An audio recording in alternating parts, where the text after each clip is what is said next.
After the Nuggets' Game 7 loss to the Minnesota Timberwolves, Nikola Jokic had a pretty interesting quote, pretty much saying that the Wolves were built to beat the Nuggets.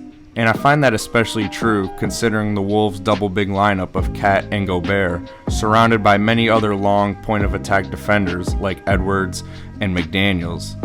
When they hired former Nuggets president Tim Connelly in 2022, he immediately traded for Rudy Gobert that summer, forming that double big lineup with him and Towns, which went totally against where the league was headed. Conley drafted Jokic in 2014 and built that championship team in Denver, so he knew exactly how good they were and that the Wolves would eventually have to get past them if they wanted to win a championship themselves. And they did just that, except now they play the Dallas Mavericks, who play nothing like the Nuggets of Denver. And this was evident in Game 1. The Mavs play a more spread out, drive and kick game rather than post-ups and off-ball movement like the Nuggets do. Jokic and the Nuggets live in the paint, as they were dead last in three-pointers attempted this year. Luka and the Mavs, on the other hand, attempted the third most three-pointers per game and shot them at about 37% in the regular season. In Game 1, they were ice cold though, shooting just 24% on 25 attempts. The Timberwolves made 12 more threes than them and still lost by 3. That's a great sign for the Mavericks that they won, and a little concerning for the Timberwolves since they outscored the Mavs by 36 points from behind the arc. Another huge part of the Mavericks' offense is their high pick-and-roll game with Luka as the primary ball handler. The Wolves play mostly drop coverage with Gobert and trust their point-of-attack defenders to get through the ball screens.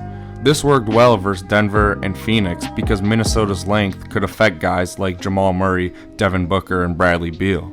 Like here, Booker tries to snake the screen, but McDaniels can recover because of his length. And it's the same thing here with Beal. McDaniels just clobbers him the whole time. But Luka is a different animal. His size and strength help so much in these types of situations that this elite ball pressure never seems to faze him. Gobert is in the drop, and McDaniels can usually recover, but Luka shields him off with this strength and drops in the floater. This time, they set the stagger screen, and Luka again uses that strength to keep McDaniels on his side and finishes with the tough floater. He was doing this the whole game. This time, it's Alexander Walker, and Luka finds Derrick Jones Jr. for the dunk.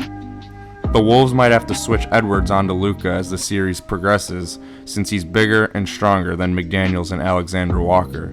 This time, it's Slow-Mo's turn to guard Luka, and Luka still bullies him for the layup. Needing to make an adjustment, the Wolves blitz the screen this time, but Luka can make every pass in the book out of the pick and roll, and hits Gafford for the dunk. He hits Lively with the bounce pass here through the two defenders, and Lively does the rest. Like I said before, Luka's most underrated skill on the court is his ability to handle elite ball pressure. We just saw Ant have Jamal Murray in handcuffs in the second half of Game 7, but Luka's strength and ability to never get sped up is a whole different monster, as he bullies Ant for the and one. This time, he hits him with the spin move, and if he's getting past Ant that easy, I have no idea what the Wolves do to counter that. All the Wolves can really do is pray that Luka stays cold from the three-point line.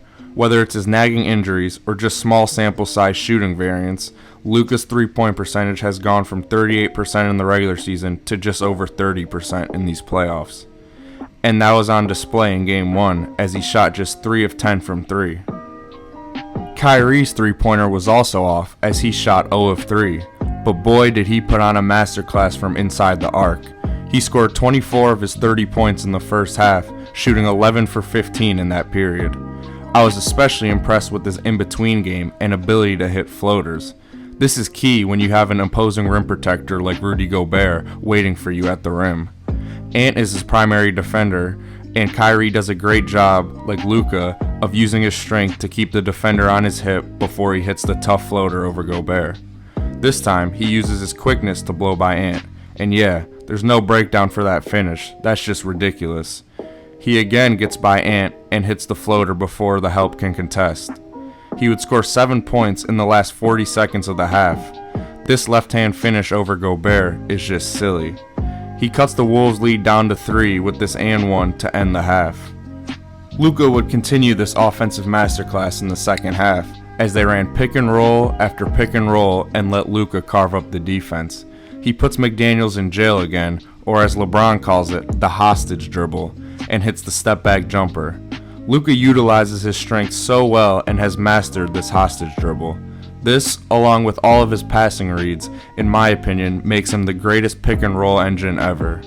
He literally does the same move twice in a row here, as again, gets to that step back jumper, and there's nothing McDaniels can do about that. And remember, this is arguably the best wing defender in the NBA that Luka is doing this on. One adjustment I think the Wolves might make is bringing the closest wing defender to help on Luka on these pick and rolls like they did here. You see Nas overhelping the gap off of his man, which forces Luka to pick up his dribble earlier than he wants to, resulting in a turnover. The Timberwolves would call a timeout after this three-pointer by Luka, who just went on a 7-0 run himself to go up 2 in the fourth. The Wolves would take the lead again, but Luka hit this huge step-back three-pointer to cut the lead back down to 1. And after PJ Washington hit a 3 to go up 2 a couple possessions later, Luka would hit the dagger here to seal the deal. Luka finished with 33 points, 6 rebounds, and 8 assists en route to a Game 1 victory on the road. My initial prediction was Wolves in 6 or 7 games, but I think after watching Game 1 and seeing how the Mavs had success versus the Wolves defense, even without hitting their outside shots, I changed my prediction to Mavs in 6 or 7 games. But I am interested to see what adjustments Minnesota makes defensively. If you enjoyed this video, please like and subscribe, as I will be posting more breakdowns on different players, teams, and matchups as the playoffs progress. And as always, thanks for watching and have a great day.